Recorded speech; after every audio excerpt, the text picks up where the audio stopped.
हाँ, नमस्कार विद्यार्थियों, स्वागत है आप सभी का हमारे आपके YouTube channel new Prince education classes में। अभी तक मैंने क्लास 12 का एक चैप्टर जो कि पहला इलेक्ट्रिक फील्ड से रिलेटेड है वो पूरा का पूरा अपलोड कर दिया है और अब हमारा चैप्टर सेकंड चल रहा है। इस सेकंड चैप्टर में मैंने आपको लगभग 4 लेक्चर बता दिए हैं, जिसके अंदर लास्ट जो लेक्चर था उसमें मैंने आपको बताया है कि जो आवेश घनत्व होता है उसको 3 भागों के अंदर बांटा गया है और वो कौन कौन से होते हैं। तो आज मैं उनके कारण जो इलेक्ट्रिक फील्ड होता है उसको आप कैसे कैलकुलेट कर सकते हैं वो मैं आपको बताने वाला हूं। तो चैनल से जुड़े रहें, दोस्तों में शेयर कर दें और चैनल को सब्सक्राइब कर दें।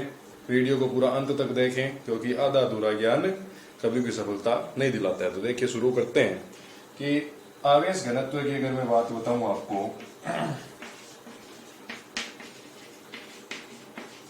दो चार्ज डेंसिटी होती है, उसको हम कितने भागों में क्लासिफाई करते हैं? 3 भागों में क्लासिफाई करते हैं। कौन कौन से होंगे 3 पार्ट? पहला पार्ट आपका था रेखीय आवेश घनत्व, उसके बाद जो दूसरा पार्ट था स्टूडेंट वो था आपका पृष्ठ आवेश घनत्व, और जो आपका तीसरा पार्ट था वो मैंने बताया था आपको आयतन आवेश घनत्व। इसको आप किस प्रकार से रिप्रेजेंट करते थे? इसका जो फॉर्मूला था वो मैंने आपको बताया था कि इसको रिप्रेजेंट करते हैं लेमडा से, और इसका फॉर्मूला होता देखिए Q/L। उसी प्रकार से आपका जो S है, जो सिग्मा है, उसको आप कैसे लिखते हैं? Q/S से लिखते हैं।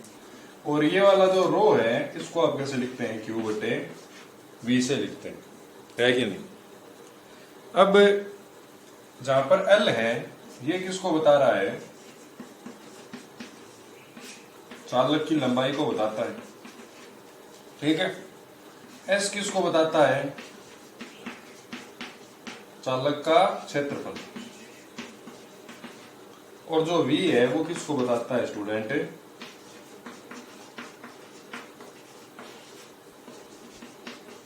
चालक के आयतन को बताता है।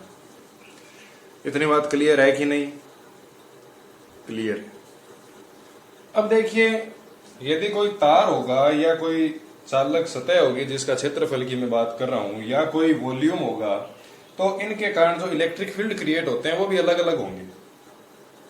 बात को समझने की कोशिश कीजिएगा कि यदि मैं पूरा आवेश Q नहीं लेके छोटा सा अल्पांश लेता हूं dq, क्योंकि ये जो रेखीय आवेश घनत्व होगा ये हम अनंत लंबाई के लिए ज्ञात करेंगे। पृष्ठ आवेश घनत्व भी अनंत लंबाई अनंत क्षेत्रफल का होगा, ये भी अनंत आयतन का होगा। तो अनंत के लिए हम इनको इस फॉर्म के अंदर नहीं लिख के अवकलन के रूप में लिखेंगे, और अवकलन का जब हम समाकलन करेंगे विद लिमिट 0 to इनफाइनाइट, तो इस कंडीशन में हमें टोटल इसका लेंथ के सापेक्ष इलेक्ट्रिक फील्ड इंटेंसिटी और सरफेस के सापेक्ष इलेक्ट्रिक फील्ड इंटेंसिटी और वॉल्यूम के सापेक्ष इलेक्ट्रिक फील्ड इंटेंसिटी का ज्ञान हो जाएगा। तो आपको करना क्या है, मैं क्या करना चाहता हूं कि ये जो आपने लेमडा लिखा है ये Q/L की जगह आप इसको क्या समझ सकते हैं? dQ/dL भी समझ सकते हैं। क्यों? क्योंकि मैं अगर अल्पांश की बात करूं, उसी प्रकार इसको भी आप क्या समझ सकते हैं? dQ/, चीज सारी की सारी वही है, क्षेत्रफल भी वही है, आवेश भी वही, लेकिन हमने क्या लिया है? अल्पांश लिया है। तो ये आपका क्या हो गया? dQ/dV। अब थोड़ी बात कर लें इसका मात्रक क्या होगा। चलिए मैं ऊपर तीनों के मात्रक लिख देता हूं अलग से, तीनों के अलग से मात्रक लिख देता हूं। तो देखिए, लेमडा का मात्रक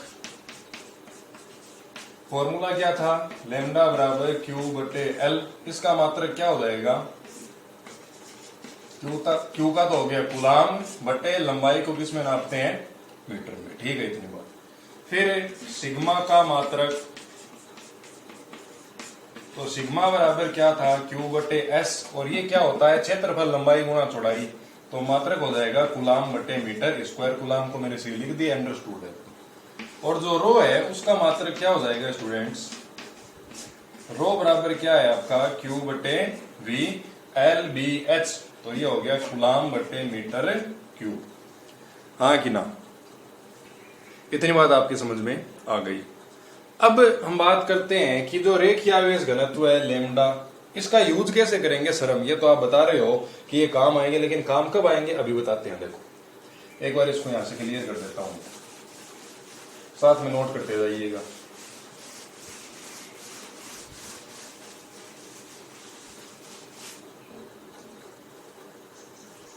तो देखो भाई, यदि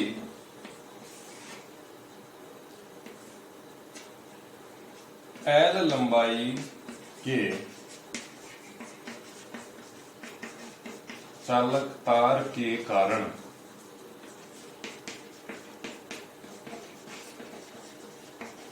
विद्युत क्षेत्र की तीव्रता, विद्युत क्षेत्र की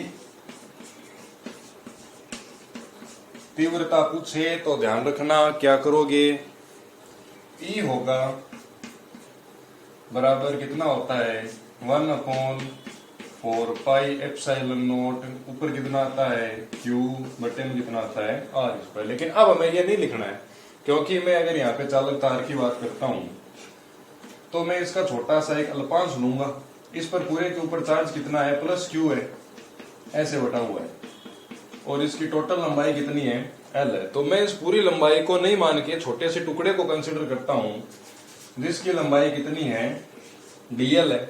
और जब लंबाई छोटी सी है तो इसमें आवेश भी क्या होगा, छोटा सा होगा, तो इसके अंदर आवेश भी कितना है, इतना है।